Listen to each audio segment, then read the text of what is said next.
तुम नेकी को पहुंच नहीं सकते जब तक कि अपनी वे चीजें अल्लाह के मार्ग में खर्च न करो जो तुम्हें प्रिय हैं, और जो कुछ तुम खर्च करोगे अल्लाह उससे बेखबर न होगा। खाने की ये सारी चीजें जो मोहम्मद के धर्म विधान में हलाल हैं, इसराइलियों के लिए भी हलाल यानी वैध थीं। अलबत्ता कुछ चीजें ऐसी थीं जिन्हें तौरात के उतारे जाने से पहले इसराइल हजरत याकूब अलैहिस्सलाम ने स्वयं अपने लिए हराम यानी अवैध कर लिया था। उनसे कहो, अगर तुम अपनी आपत्ति में सच्चे हो तो लाओ तौरात और प्रस्तुत करो उसका कोई अंश। इसके बाद भी जो लोग अपनी झूठी घड़ी हुई बातें अल्लाह से जोड़ते रहें, वही वास्तव में अत्याचारी हैं। कहो, अल्लाह ने जो कुछ कहा है सच कहा है। तुमको एकाग्र चित्त होकर इब्राहीम के तरीके का अनुपालन करना चाहिए, और इब्राहीम मुशरिकों यानी बहुदेववादियों में से न था। निस्संदेह सबसे पहला उपासना गृह यानी इबादत गाह जो इंसानों के लिए निर्मित हुआ, वो वही है जो मक्का में स्थित है। उसको भलाई और बरकत दी गई थी और सारे संसार वालों के लिए मार्गदर्शन केंद्र बनाया गया था। उसमें खुली निशानियां हैं। इब्राहीम का उपासना स्थल है और उसका हाल ये है कि जिसने उसमें प्रवेश किया सुरक्षित हो गया। लोगों पर अल्लाह का ये हक है कि जिसको इस घर तक पहुंचने की सामर्थ्य प्राप्त हो वो इसका हज करे, और जो कोई इस आदेश के अनुपालन से इनकार करे तो उसे मालूम हो जाना चाहिए कि अल्लाह संसार के सारे लोगों से बेपरवाह है। कहो, ए किताब वालो, तुम क्यों अल्लाह की बातें मानने से इनकार करते हो? जो कुछ तुम कर रहे हो अल्लाह सब देख रहा है। कहो, ए किताब वालो, ये तुम्हारी क्या नीति है कि जो अल्लाह की बात मानता है उसे भी तुम अल्लाह के मार्ग से रोकते हो और चाहते हो कि वो टेढ़ी राह चले, जबकि तुम स्वयं उसके सीधे मार्ग पर होने के गवाह हो। तुम्हारी करतूतों से अल्लाह बेखबर नहीं है। ए ईमान लाने वालों, अगर तुमने इन किताब वालों में से एक गिरोह की बात मानी तो ये तुम्हें ईमान से फिर इनकार की ओर फेर ले जाएंगे। तुम्हारे लिए अधर्म की ओर जाने का अब क्या अवसर बाकी है, जबकि तुमको अल्लाह की आयतें सुनाई जा रही हैं और तुम्हारे बीच उसका रसूल मौजूद है। जो अल्लाह का दामन मजबूती के साथ थामेगा वो अवश्य ही सीधा मार्ग पालेगा। ए ईमान लाने वालों, अल्लाह से डरो जैसा कि उससे डरने का हक है। तुमको मौत ना आए किंतु इस हाल में कि तुम मुस्लिम यानी आज्ञाकारी हो। सब मिलकर अल्लाह की रस्सी को मजबूती से पकड़ लो और विभेद में ना पड़ो। अल्लाह के उस एहसान को याद रखो जो उसकी ओर से तुम पर हुआ है। तुम एक दूसरे के दुश्मन थे, उसने तुम्हारे दिल जोड़ दिए और उसके अनुग्रह एवं कृपा से तुम भाई भाई बन गए। तुम आग से भरे हुए एक गड्ढे के किनारे खड़े थे, अल्लाह ने तुमको उससे बचा लिया। इस प्रकार अल्लाह अपनी निशानियां तुम्हारे सामने स्पष्ट करता है, शायद कि इन लक्षणों से तुम्हें अपने कल्याण का सीधा मार्ग दिखाई दे जाए। तुम में कुछ लोग तो ऐसे अवश्य ही रहने चाहिए जो नेकी की ओर बुलाएं, भलाई का आदेश दें और बुराइयों से रोकते रहें। जो लोग ये काम करेंगे वही सफल होंगे। कहीं तुम उन लोगों की तरह न हो जाना जो गिरोहों में बंट गए और खुले खुले स्पष्ट मार्गदर्शन पाने के बाद फिर विभेदों में पड़ गए। जिन्होंने ये नीति अपनाई वे उस दिन सख्त सजा पाएंगे, जबकि कुछ लोग उज्जवल चेहरे वाले होंगे और कुछ लोगों का मुंह काला होगा। जिनका मुंह काला होगा उनसे कहा जाएगा कि ईमान की नेमत पाने के बाद भी तुमने अधर्म की नीति अपनाई। अच्छा, तो अब इस अकृतज्ञता के बदले में यातना यानी अजाब का मजा चखो। रहे वे लोग जिनके चेहरे उज्जवल होंगे तो उनको अल्लाह की दयालुता की छाया में जगह मिलेगी और हमेशा वे इसी दशा में रहेंगे। ये अल्लाह के कथन हैं जो हम तुम्हें ठीक ठीक सुना रहे हैं, क्योंकि अल्लाह संसार वालों पर जुल्म करने का कोई इरादा नहीं रखता। धरती और आकाश की सारी चीजों का मालिक अल्लाह है और सारे मामले अल्लाह ही के सामने पेश होते हैं। अब संसार में वो उत्तम गिरोह तुम हो जिसे इंसानों के मार्गदर्शन और सुधार के लिए मैदान में लाया गया है। तुम नेकी का आदेश देते हो, बुराई से रोकते हो और अल्लाह पर ईमान रखते हो। ये किताब वाले ईमान लाते तो इन्हीं के हक में अच्छा था। यद्यपि इनमें कुछ लोग ईमान वाले भी पाए जाते हैं, किंतु इनके अधिकतर व्यक्ति अवज्ञाकारी हैं। ये तुम्हारा कुछ बिगाड़ नहीं सकते, ज्यादा से ज्यादा बस कुछ सता सकते हैं। अगर ये तुमसे लड़ें तो मुकाबले में पीठ दिखाएंगे, फिर ऐसे विवश होंगे कि कहीं से इनको मदद न मिलेगी। ये जहां भी पाए गए इन पर अपमान की मार ही पड़ी। कहीं अल्लाह के जिम्मे या इंसानों के जिम्मे में शरण मिल गई तो ये और बात है। ये अल्लाह के प्रकोप में घिर चुके हैं, इन पर मुहताजी और पराजय थोप दिया गया है। और ये सब कुछ इस कारण से हुआ है कि ये अल्लाह की आयतों का इनकार करते रहे और इन्होंने पैगंबरों की अकारण हत्या की। ये इनकी अवज्ञाओं और ज्यादतियों का अंजाम है। किंतु सभी किताब वाले समान नहीं हैं। उनमें कुछ लोग ऐसे भी हैं जो सीधे रास्ते पर कायम हैं, रातों को अल्लाह की आयतें पढ़ते हैं और उसके आगे सजदा करते हैं, अल्लाह और अंतिम दिन पर ईमान रखते हैं, नेकी का आदेश देते हैं, बुराइयों से रोकते हैं और भलाई के कामों में सरगर्म रहते हैं। ये नेक लोग हैं और जो नेकी भी ये करेंगे उसकी उपेक्षा न की जाएगी। अल्लाह परहेजगारों से भली भांति परिचित है। रहे वे लोग जिन्होंने इनकार की नीति अपनाई तो अल्लाह के मुकाबले में उनको न उनका धन कुछ काम देगा न संतान। वे तो आग में जाने वाले लोग हैं और आग ही में हमेशा रहेंगे। जो कुछ वे अपने इस सांसारिक जीवन में खर्च करते रहे हैं उसकी मिसाल उस हवा जैसी है जिसमें पाला हो और वो उन लोगों की खेती पर चले जिन्होंने अपने ऊपर स्वयं अत्याचार किया है और उसे तबाह करके रख दे। अल्लाह ने उन पर अत्याचार नहीं किया, वास्तव में ये स्वयं अपने ऊपर अत्याचार कर रहे हैं। ऐ लोगों जो ईमान लाए हो, अपने दल के लोगों के सिवा दूसरों को अपना भेदी न बनाओ। वे तुम्हारी खराबी के किसी अवसर से लाभ उठाने से नहीं चूकते। तुम्हें जिस चीज से हानि पहुंचे वही उनको प्रिय है। उनके मन का द्वेष उनके मुंह से निकला पड़ता है और जो कुछ वे अपने सीनों में छिपाए हुए हैं वो इससे बढ़कर है। हमने तुम्हें साफ साफ हिदायतें दे दी हैं। अगर तुम बुद्धिमान हो तो उनसे संबंध रखने में सावधानी बरतोगे। तुम उनसे प्रेम करते हो किंतु वे तुमसे प्रेम नहीं करते, हालांकि तुम समस्त आसमानी किताबों को मानते हो। जब वे तुमसे मिलते हैं तो कहते हैं कि हमने भी तुम्हारे रसूल और तुम्हारी किताब को मान लिया है, किंतु जब अलग होते हैं तो तुम्हारे विरुद्ध उनके क्रोध एवं प्रकोप का ये हाल होता है कि अपनी उंगलियां चबाने लगते हैं। उनसे कह दो कि अपने क्रोध में आप जल मरो। अल्लाह दिलों के छिपे हुए भेद तक जानता है।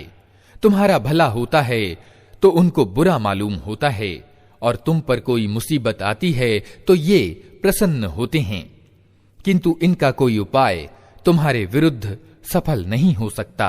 शर्त यह है कि तुम धैर्य से काम लो और अल्लाह से डर कर काम करते रहो। जो कुछ ये कर रहे हैं अल्लाह उस पर हावी है। ऐ पैगंबर, मुसलमानों के सामने उस अवसर की चर्चा करो जब तुम सुबह सवेरे अपने घर से निकले थे और उहूद के मैदान में मुसलमानों को जंग के लिए जगह जगह नियुक्त कर रहे थे। अल्लाह सारी बातें सुनता है और वो बहुत ही खबर रखने वाला है। याद करो जब तुम में से दो गिरोह कायरता दिखाने पर आमादा हो गए थे, हालांकि अल्लाह उनकी मदद पर मौजूद था और ईमान लाने वालों को अल्लाह ही पर भरोसा रखना चाहिए। आखिर इससे पहले बद्र की लड़ाई में अल्लाह तुम्हारी मदद कर चुका था, हालांकि उस समय तुम बहुत कमजोर थे। अतः तुमको चाहिए कि अल्लाह की नाशुक्री से बचो। उम्मीद है कि अब तुम शुक्रगुजार बनोगे। ऐ नबी, याद करो जब तुम ईमान वालों से कह रहे थे, क्या तुम्हारे लिए ये बात काफी नहीं कि अल्लाह 3000 फरिश्ते उतार कर तुम्हारी सहायता करे। निस्संदेह अगर तुम धैर्य से काम लो और अल्लाह से डरते हुए काम करो तो जिस क्षण तुम्हारे शत्रु तुम्हारे ऊपर चढ़कर आएंगे उसी क्षण तुम्हारा रब 3000 नहीं 5000 निशान वाले फरिश्तों से तुम्हारी सहायता करेगा।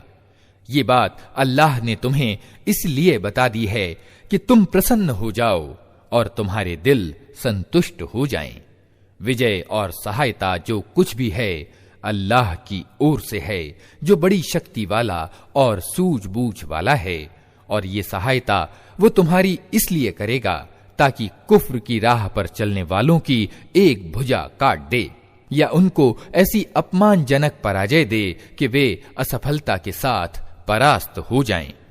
ऐ पैगंबर, निर्णय के अधिकारों में तुम्हारा कोई हिस्सा नहीं। अल्लाह को अधिकार है चाहे उन्हें माफ करे चाहे सजा दे, क्योंकि वे अत्याचारी हैं। धरती और आकाशों में जो कुछ है उसका मालिक अल्लाह है, जिसको चाहे माफ कर दे और जिसको चाहे यातना दे। वो क्षमाशील और दयावान है। ए ईमान लाने वालों, ये बढ़ता और चढ़ता ब्याज खाना छोड़ दो और अल्लाह से डरो। आशा है कि सफल होगे। उस आग से बचो जो अधर्मियों के लिए जुटाई गई है। अल्लाह और रसूल का आदेश मानो। आशा है कि तुम पर दया की जाएगी। दौड़कर चलो उस मार्ग पर जो तुम्हारे रब की बख्शिश यानी क्षमादान और उस जन्नत की ओर जाता है जिसका विस्तार धरती और आकाशों जैसा है, और वो ईश्वर से उन डरने वाले लोगों के लिए तैयार की गई है जो प्रत्येक दशा में अपने माल खर्च करते हैं, चाहे बुरे हाल में हो या अच्छे हाल में, जो गुस्से को पी जाते हैं और दूसरों के कसूर को माफ कर देते हैं। ऐसे नेक लोग अल्लाह को बहुत प्रिय हैं और जिनका हाल ये है कि यदि कभी कोई अश्लील कार्य उनसे हो जाता है या किसी गुनाह में पड़कर वे अपने ऊपर जुल्म कर बैठते हैं तो तत्काल अल्लाह उन्हें याद आ जाता है और उससे वे अपने कसूरों की क्षमा चाहते हैं, क्योंकि अल्लाह के सिवा और कौन है जो गुनाह माफ कर सकता हो। और वे कभी जानते बूझते अपने किए पर आग्रह नहीं करते। ऐसे लोगों का बदला उनके रब के पास ये है कि वो उनको माफ कर देगा और ऐसे बागों में उन्हें दाखिल करेगा जिनके नीचे नहरें बहती होंगी और वहां वे हमेशा रहेंगे। कैसा अच्छा बदला है अच्छे कर्म करने वालों के लिए। तुमसे पहले बहुत से युग बीत चुके हैं। धरती में चल फिर कर देख लो कि उन लोगों का क्या अंजाम हुआ जिन्होंने अल्लाह के आदेशों को झुठलाया। ये लोगों के लिए एक स्पष्ट और खुली चेतावनी है, और जो अल्लाह से डरते हों उनके लिए मार्गदर्शन और उपदेश। हताश न हो, दुखी न हो, तुम ही छा कर रहोगे अगर तुम ईमान वाले हो। इस समय अगर तुम्हें चोट लगी है तो इससे पहले ऐसी ही चोट तुम्हारे विरोधी वर्ग को भी लग चुकी है। ये तो समय के उतार चढ़ाव हैं जिन्हें हम लोगों के बीच गर्दिश देते रहते हैं। तुम पर यह समय इसलिए लाया गया कि अल्लाह देखना चाहता था कि तुम में सच्चे ईमान वाले कौन हैं, और उन लोगों को छांट लेना चाहता था जो वास्तव में सच्चाई के गवाह हों, क्योंकि अत्याचारी अल्लाह को प्रिय नहीं, और वो इस परीक्षा के द्वारा ईमान वालों को अलग छांटकर इनकार करने वालों का दमन कर देना चाहता था। क्या तुमने ये समझ रखा है कि यूं जन्नत में चले जाओगे, हालांकि अभी अल्लाह ने ये तो देखा ही नहीं कि तुम में कौन वे लोग हैं जो उसके मार्ग में जाने लड़ाने वाले और उसके लिए धैर्य से काम लेने वाले हैं। तुम तो मौत की तमन्नाएं कर रहे थे, मगर ये उस समय की बात थी जब मौत सामने न आई थी। लो, अब वो तुम्हारे सामने आ गई और तुमने उसे आंखों से देख लिया। मोहम्मद इसके सिवा कुछ नहीं कि बस एक रसूल हैं।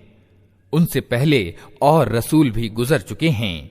फिर क्या अगर उनकी मृत्यु हो जाए या उनकी हत्या कर दी जाए तो तुम लोग उल्टे पांव फिर जाओगे?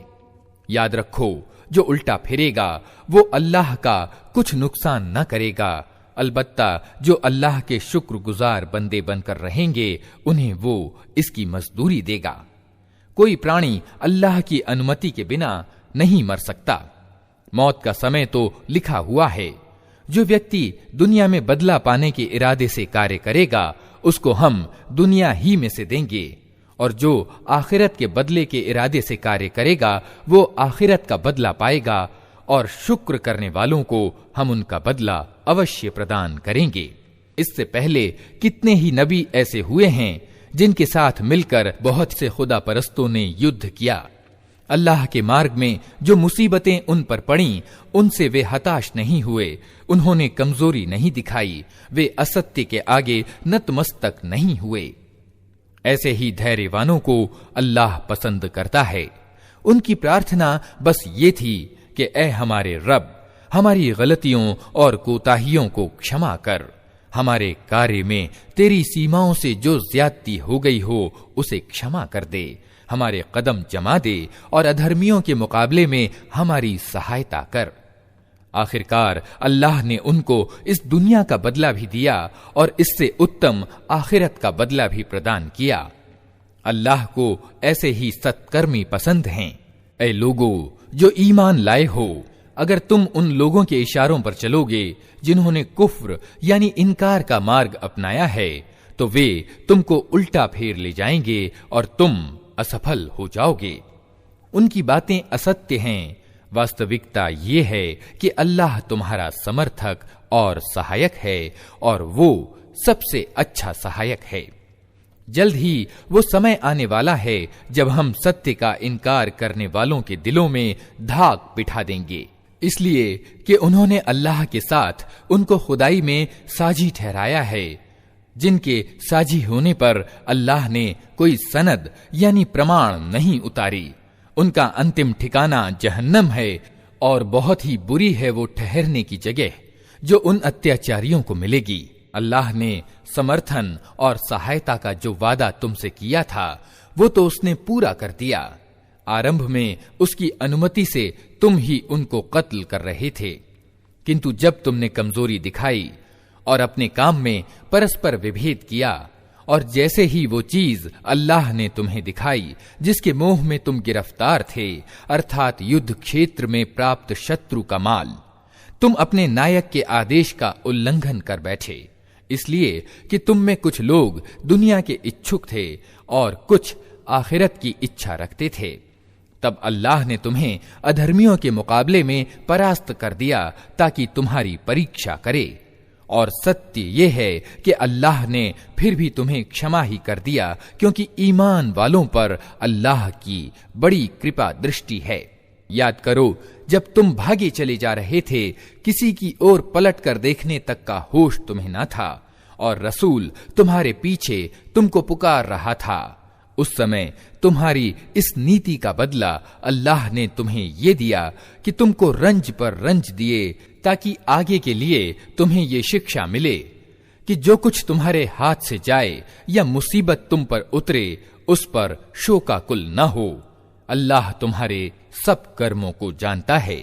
इस गम के बाद फिर अल्लाह ने तुम में से कुछ लोगों पर ऐसी इत्मीनान की सी हालत पैदा कर दी कि वे ऊँघने लगे, मगर एक दूसरा गिरोह जिसके लिए सारा महत्व बस अपने हित का था, अल्लाह के बारे में तरह तरह के अज्ञान पूर्ण गुमान करने लगा जो बिल्कुल सत्य के विपरीत थे।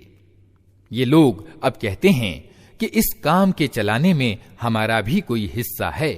इनसे कहो किसी का कोई हिस्सा नहीं, इस काम के सारे अधिकार अल्लाह के हाथ में हैं। वास्तव में ये लोग अपने दिलों में जो बात छिपाए हुए हैं उसे तुम पर जाहिर नहीं करते। उनका असल मकसद ये है कि अगर नेतृत्व के अधिकार में हमारा कुछ हिस्सा होता तो यहां हम मारे न जाते। इनसे कह दो कि अगर तुम अपने घरों में भी होते तो जिन लोगों की मौत लिखी हुई थी वे खुद अपने मारे जाने की जगहों की ओर निकल आते। और ये मामला जो पेश आया ये तो इसलिए था कि जो कुछ तुम्हारे सीनों में छिपा हुआ है अल्लाह उसे जांच ले और जो खोट तुम्हारे दिलों में है उसे छांट दे। अल्लाह दिलों का हाल भली भांति जानता है।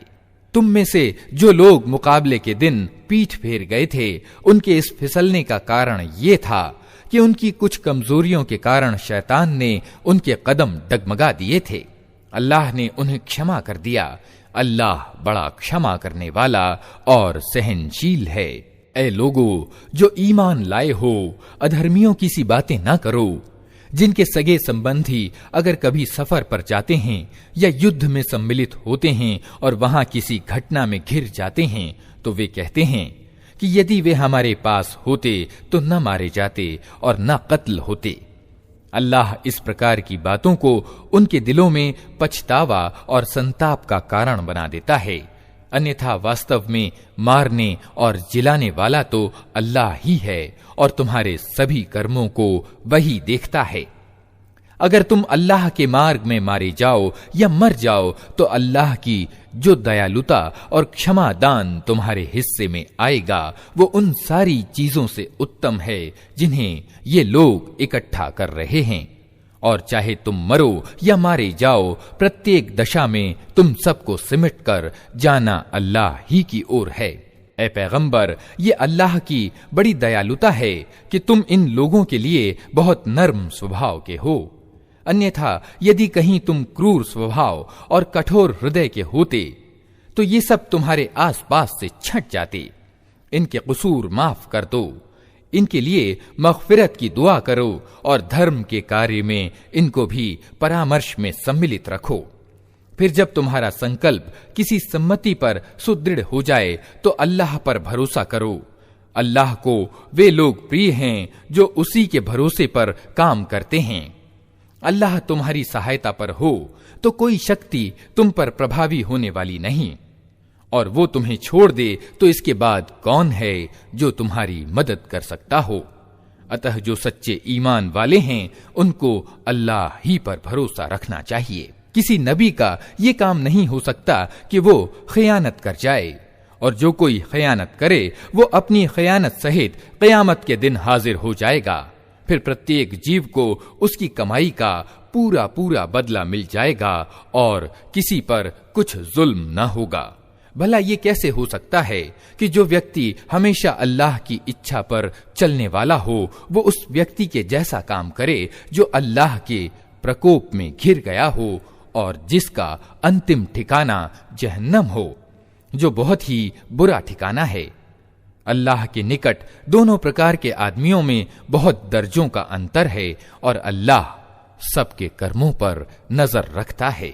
वास्तव में ईमान वालों पर तो अल्लाह ने ये बहुत बड़ा उपकार किया है कि उनके बीच खुद उन्हीं में से एक ऐसा पैगंबर उठाया जो उसकी आयतें उन्हें सुनाता है, उनके जीवन को संवारता है और उनको किताब और गहरी समझ की शिक्षा देता है। हालांकि इससे पहले यही लोग खुली गुमराहियों में पड़े हुए थे। और ये तुम्हारा क्या हाल है कि जब तुम पर मुसीबत आ पड़ी तो तुम कहने लगे ये कहां से आई, हालांकि बद्र की लड़ाई में इससे 2 गुनी मुसीबत तुम्हारे हाथों विरोधी गिरोह पर पड़ चुकी है। ए नबी, इनसे कहो ये मुसीबत तुम्हारी अपनी लाई हुई है। अल्लाह को हर चीज की सामर्थ्य प्राप्त है। जो हानि लड़ाई के दिन तुम्हें पहुंची वो अल्लाह की अनुमति से थी और इसलिए थी कि अल्लाह देख ले कि तुम में से ईमान वाले कौन हैं और मुनाफिक यानी कपटाचारी कौन। वे मुनाफिक कि जब उनसे कहा गया आओ अल्लाह के रास्ते में लड़ो या कम से कम अपने नगर की रक्षा ही करो, तो कहने लगे अगर हम जानते कि आज लड़ाई होगी तो हम अवश्य तुम्हारे साथ चलते। ये बात जब वे कह रहे थे उस समय वे ईमान की अपेक्षा अधर्म के अधिक निकट थे। वे अपने मुंह से वे बातें कहते हैं जो उनके दिलों में नहीं होती, और जो कुछ वे दिलों में छिपाते हैं अल्लाह उसे खूब जानता है। ये वही लोग हैं जो खुद तो बैठे रहे और उनके जो भाई बंधु लड़ने गए और मारे गए उनके बारे में उन्होंने कह दिया कि अगर वे हमारी बात मान लेते तो न मारे जाते। उनसे कहो कि अगर तुम अपने इस कथन में सच्चे हो तो स्वयं तुम्हारी मौत जब आए उसे टाल कर दिखा देना। जो लोग अल्लाह के मार्ग में मारे गए हैं उन्हें मुर्दा न समझो, वे तो वास्तव में जीवित हैं, अपने रब के पास रोजी पा रहे हैं। जो कुछ अल्लाह ने अपनी उदार कृपा से उन्हें दिया है उस पर प्रसन्न और आनंदित हैं और संतुष्ट हैं कि जो ईमान वाले उनके पीछे संसार में रह गए हैं और अभी वहां नहीं पहुंचे हैं, उनके लिए भी किसी डर और रंज का अवसर नहीं है। वे अल्लाह के इनाम और उसकी उदार कृपा पर आनंदित और प्रसन्न हैं और उनको मालूम हो चुका है कि अल्लाह ईमान वालों का बदला नष्ट नहीं करता। ऐसे ईमान वालों के बदले को जिन्होंने जख्म खाने के बाद भी अल्लाह और रसूल की पुकार को स्वीकार किया, उनमें जो लोग नेक और परहेजगार हैं उनके लिए बड़ा बदला है।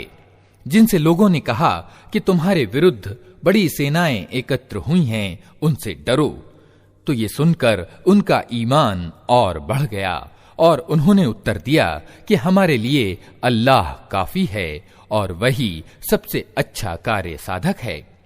आखिरकार वे अल्लाह की नेमत और उदार कृपा के साथ पलट आए, उनको किसी प्रकार की तकलीफ भी न पहुंची और अल्लाह की इच्छा पर चलने का श्रेय भी उन्हें प्राप्त हो गया। अल्लाह बड़ा अनुग्रह करने वाला है।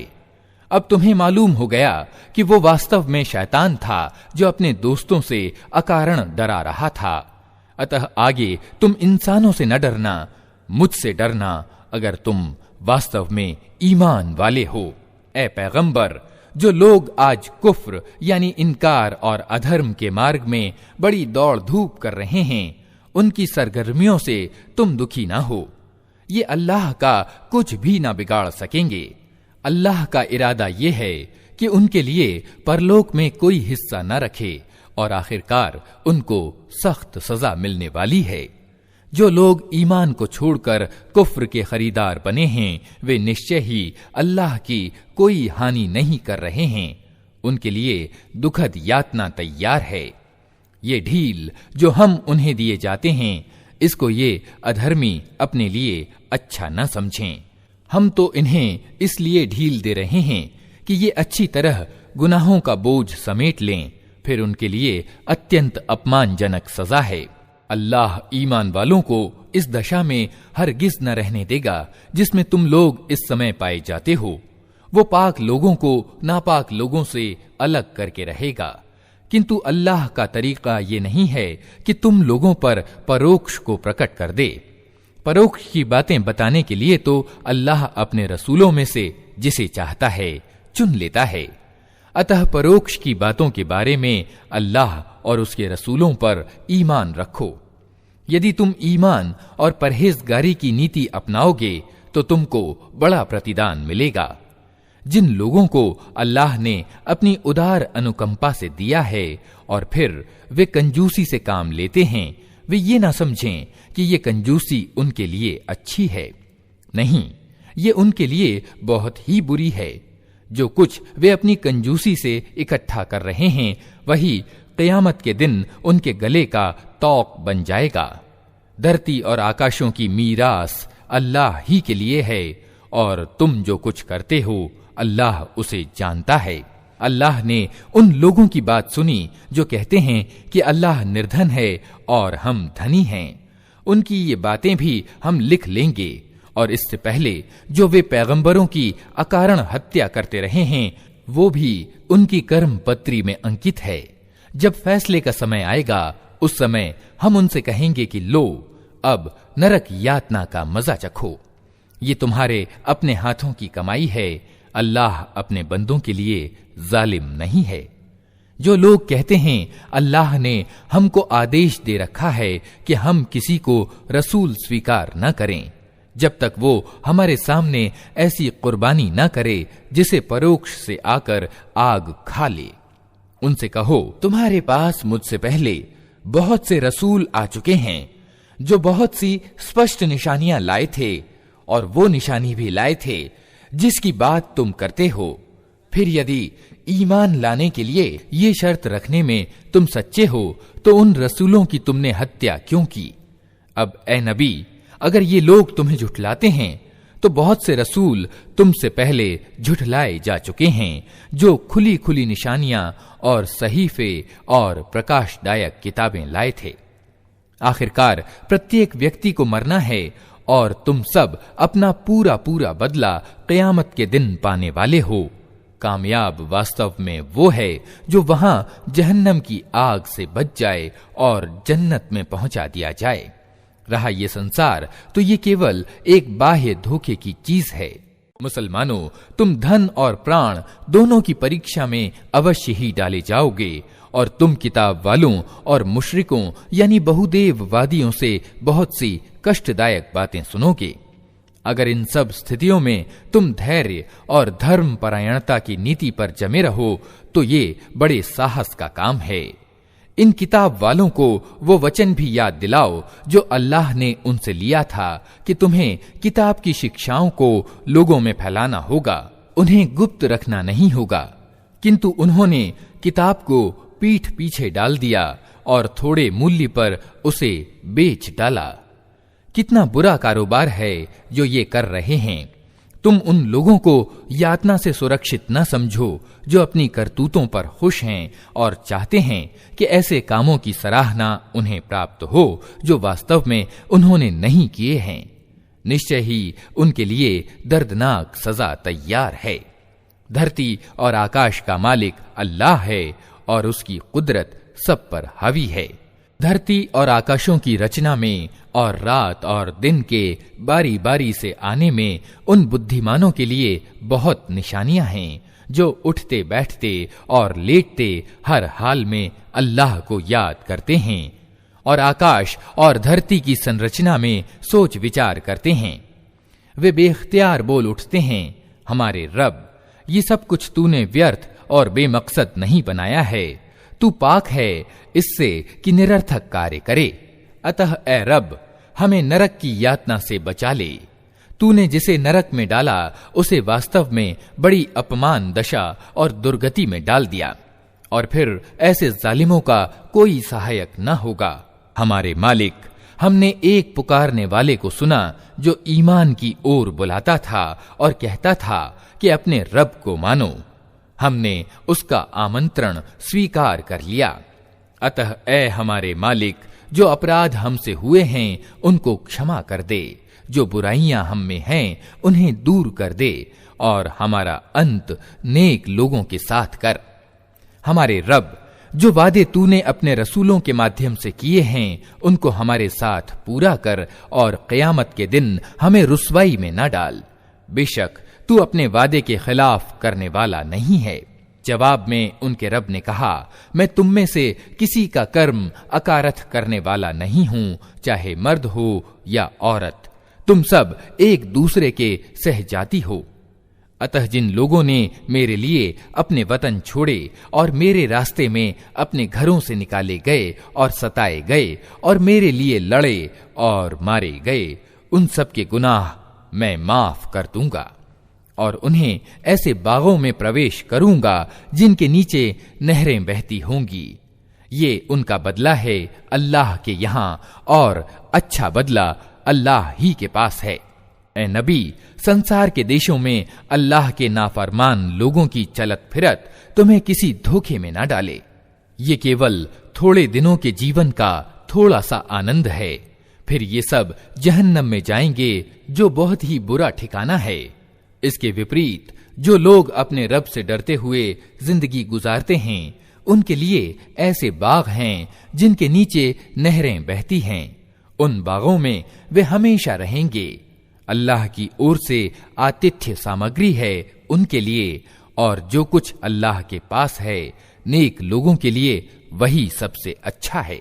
किताब वालों में भी कुछ ऐसे लोग हैं जो अल्लाह को मानते हैं, इस किताब पर ईमान लाते हैं जो तुम्हारी ओर भेजी गई है और उस किताब पर भी ईमान लाते हैं जो इससे पहले खुद उनकी ओर भेजी गई थी। अल्लाह के आगे झुके हुए हैं और अल्लाह की आयतों को थोड़े से मूल्य पर बेच नहीं देते। उनका बदला उनके रब के पास है और अल्लाह हिसाब चुकाने में देर नहीं लगाता। ऐ लोगो जो ईमान लाए हो, धैर्य से काम लो, असत्यवादियों के मुकाबले में जमे रहो, सत्य की सेवा के लिए कमर कसे रहो और अल्लाह से डरते रहो। उम्मीद है कि कामयाबी पाओगे।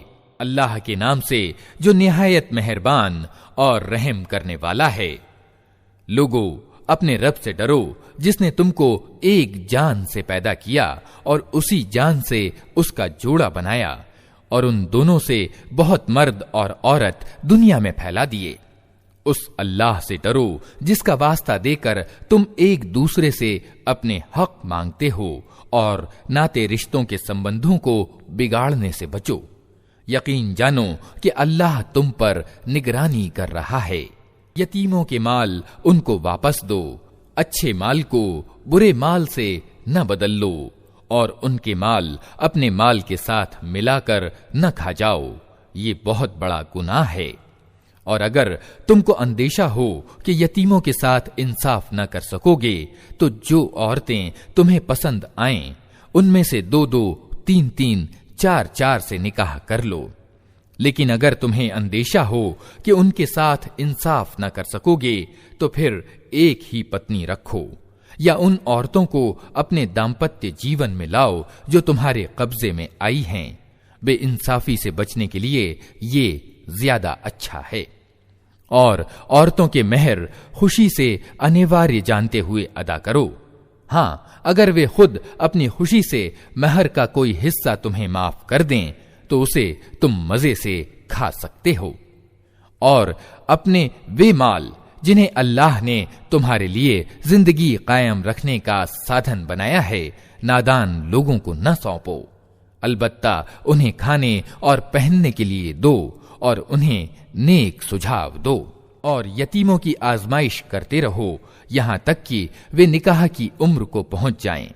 फिर अगर तुम उनमें योग्यता पाओ तो उनके माल उनको सौंप दो। ऐसा कभी न करना कि न्याय की सीमा का उल्लंघन करके इस भय से उनके माल जल्दी जल्दी खा जाओ कि वे बड़े होकर अपने हक की मांग करेंगे। यतीम का जो सरपरस्त मालदार हो वो परहेजगारी से काम ले और जो गरीब हो वो सामान्य रीति के अनुसार खाए। फिर जब उनके माल उन्हें सौंपने लगो तो लोगों को इस पर गवाह बना लो और हिसाब लेने के लिए अल्लाह काफी है। मर्दों के लिए उस माल में हिस्सा है जो माँ बाप और करीबी नातेदारों ने छोड़ा हो और औरतों के लिए भी उस माल में हिस्सा है जो माँ बाप और करीबी नातेदारों ने छोड़ा हो, चाहे थोड़ा हो या बहुत, और ये हिस्सा अल्लाह की ओर से निश्चित है। और जब बांटने के अवसर पर कुटुंब के लोग और यतीम और मोहताज आएं तो उस माल में से उनको भी कुछ दो और उनके साथ भले मानुसों की सी बात करो।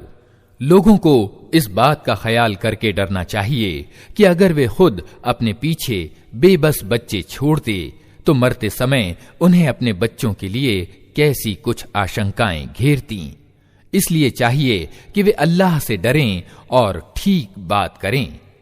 जो लोग जुल्म के साथ यतीमों के माल खाते हैं वास्तव में वे अपने पेट आग से भरते हैं और वे जरूर जहन्नम की भड़कती हुई आग में झोंके जाएंगे। तुम्हारी संतान के बारे में अल्लाह तुम्हें आदेश देता है कि मर्द का हिस्सा 2 औरतों के बराबर है। अगर मरने वाले की उत्तराधिकारी 2 से अधिक लड़कियां हों तो उन्हें तरके यानी छोड़ी हुई संपत्ति का 2/3 दिया जाए, और अगर एक ही लड़की वारिस हो तो आधा तरका उसका है। अगर मरने वाले के औलाद हो तो उसके माँ बाप में से हर एक को तरके का 6ठा हिस्सा मिलना चाहिए, और अगर वो निसंतान हो और माँ बाप ही उसके वारिस हों तो माँ को 3रा हिस्सा दिया जाए, और अगर मरने वाले के भाई बहन भी हों तो माँ 6ठे हिस्से की हकदार होगी। ये सब हिस्से उस समय निकाले जाएंगे जबकि वसीयत जो मरने वाले ने की हो पूरी कर दी जाए और कर्ज जो उस पर हो चुका दिया जाए। तुम नहीं जानते कि तुम्हारे माँ बाप और तुम्हारी संतान में से कौन लाभ की दृष्टि से तुमसे ज्यादा करीब है। ये हिस्से अल्लाह ने निश्चित कर दिए हैं और अल्लाह यकीनन ही सब हकीकतों से वाकिफ और सब मसलहतों का जानने वाला है। और तुम्हारी बीवियों ने जो कुछ छोड़ा हो उसका आधा हिस्सा तुम्हें मिलेगा अगर वे निस्संतान हों, वरना संतान होने की स्थिति में तरके का 1/4 हिस्सा तुम्हारा है, जबकि वसीयत जो उन्होंने की हो पूरी कर दी जाए और कर्ज जो उन्होंने छोड़ा हो चुका दिया जाए। और वे तुम्हारे तरके में से 1/4 की हकदार होंगी अगर तुम निस्संतान हो, वरना तुम्हारे संतान वाले होने की स्थिति में उनका हिस्सा 8वां होगा। इसके बाद की जो वसीयत तुमने की हो वो पूरी कर दी जाए और जो कर्ज तुमने छोड़ा हो वो चुका दिया जाए। और अगर वो मर्द या औरत जिसका तरका बांटना है निसंतान भी हो और उसके माँ बाप भी जिंदा न हो, मगर उसका एक भाई या एक बहन मौजूद हो, तो भाई और बहन हर एक को 6ठा हिस्सा मिलेगा। और भाई बहन एक से ज्यादा हों तो सारे तरके के 1/3 में वे सब शरीक होंगे, जबकि वसीयत जो की गई हो पूरी कर दी जाए और कर्ज जो मरने वाले ने छोड़ा हो अदा कर दिया जाए। शर्त यह है कि वो नुकसान पहुंचाने वाला ना हो। ये आदेश हैं अल्लाह की ओर से और अल्लाह जानता देखता और सहनशील है। ये अल्लाह की निश्चित की हुई सीमाएं हैं। जो अल्लाह और उसके रसूल का कहा मानेगा उसे अल्लाह ऐसे बागों में दाखिल करेगा जिनके नीचे नहरें बहती होंगी और उन बागों में वो हमेशा रहेगा, और ये बड़ी सफलता है। और जो अल्लाह और उसके रसूल की नाफरमानी करेगा और उसकी निर्धारित सीमाओं का उल्लंघन कर जाएगा, उसे अल्लाह आग में डालेगा जिसमें वो हमेशा रहेगा, और उसके लिए अपमानजनक सजा है। तुम्हारी औरतों में जो बदकारी कर बैठें उन पर अपने में से 4 आदमियों की गवाही लो, और अगर 4 आदमी गवाही दे दें तो उनको घरों में बंद रखो यहां तक कि उन्हें मौत आ जाए या अल्लाह उनके लिए कोई रास्ता निकाल दे। और तुम में से जो ये काम कर बैठें उन दोनों को तकलीफ दो, फिर अगर वे तौबा करें और अपने को सुधार लें तो उन्हें छोड़ दो कि अल्लाह बहुत तौबा कबूल करने वाला और रहम करने वाला है। हाँ, ये जान लो कि अल्लाह पर तौबा कबूल करने का हक उन्हीं लोगों के लिए है जो नादानी की वजह से कोई बुरा काम कर बैठते हैं और उसके बाद जल्दी ही तौबा कर लेते हैं। ऐसे लोगों की ओर अल्लाह अपनी मेहरबानी की निगाह से फिर ध्यान देता है, और अल्लाह सारी बातों की खबर रखने वाला और गहरी समझ रखने वाला पूरा जानकार है। मगर तौबा उन लोगों के लिए नहीं है जो बुरे काम किए चले जाते हैं, यहां तक कि जब उनमें से किसी की मौत का समय आ जाता है उस समय वो कहता है कि अब मैंने तौबा की। और इसी तरह तौबा उनके लिए भी नहीं है जो मरते दम तक अधर्मी रहें। ऐसे लोगों के लिए तो हमने दर्दनाक सजा तैयार कर रखी है। ऐ लोगों जो ईमान लाए हो, तुम्हारे लिए ये हलाल नहीं है कि जबरदस्ती औरतों के वारिस बन बैठो, और ना ये हलाल है कि उन्हें तंग करके उस महर का कुछ हिस्सा उड़ा लेने की कोशिश करो जो तुम उन्हें दे चुके हो। हाँ, अगर वे किसी खुली बदचलनी का काम कर बैठें तो जरूर तुम्हें तंग करने का अधिकार है। उनके साथ भले ढंग से रहो सहो। अगर वे तुम्हें पसंद ना हो तो हो सकता है कि एक चीज तुम्हें पसंद ना हो, मगर अल्लाह ने उसी में बहुत कुछ भलाई रख दी हो। और अगर तुम एक बीवी की जगह दूसरी बीवी ले आने की ठान ही लो तो चाहे तुमने उसे ढेर सारा माल ही क्यों न दिया हो, उसमें से कुछ वापस न लेना। क्या तुम उसे झूठा कलंक लगाकर और खुला जुल्म करके वापस लोगे? और आखिर तुम उसे किस तरह लोगे जबकि तुम एक दूसरे से आनंद ले चुके हो और वे तुमसे दृढ़ प्रतिज्ञा करा चुकी हैं। और जिन औरतों से तुम्हारे बाप निकाह कर चुके हों उनसे हरगिज निकाह न करो, मगर जो पहले हो चुका सो हो चुका। वास्तव में ये एक अश्लील कर्म है, अप्रिय है और बुरा चलन है। तुम्हारे लिए हराम की गई हैं तुम्हारी माएं, बेटियां, बहन, फूफियां, मौसियां, भतीजियां, भांजियां और तुम्हारी वे माएं जिन्होंने तुम्हें दूध पिलाया हो, और तुम्हारी दूध में सम्मिलित बहनें, और तुम्हारी बीवियों की माएं, और तुम्हारी बीवियों की लड़कियां जिनका तुम्हारी गोद में पालन पोषण हुआ है, उन बीवियों की लड़कियां जिनसे तुम्हारा सहवास हो चुका हो। वरना अगर सिर्फ विवाह हुआ हो और सहवास न हुआ हो तो उन्हें छोड़कर उनकी लड़कियों से निकाह कर लेने में तुम्हारी कोई पकड़ नहीं है। और तुम्हारे उन बेटों की बीवियां जो तुम्हारे वीर्य से हों, और ये भी तुम्हारे लिए हराम है कि एक साथ इकट्ठा 2 बहनों को निकाह में रखो, मगर जो पहले हो गया सो हो गया। अल्लाह बख्शने वाला और रहम करने वाला है।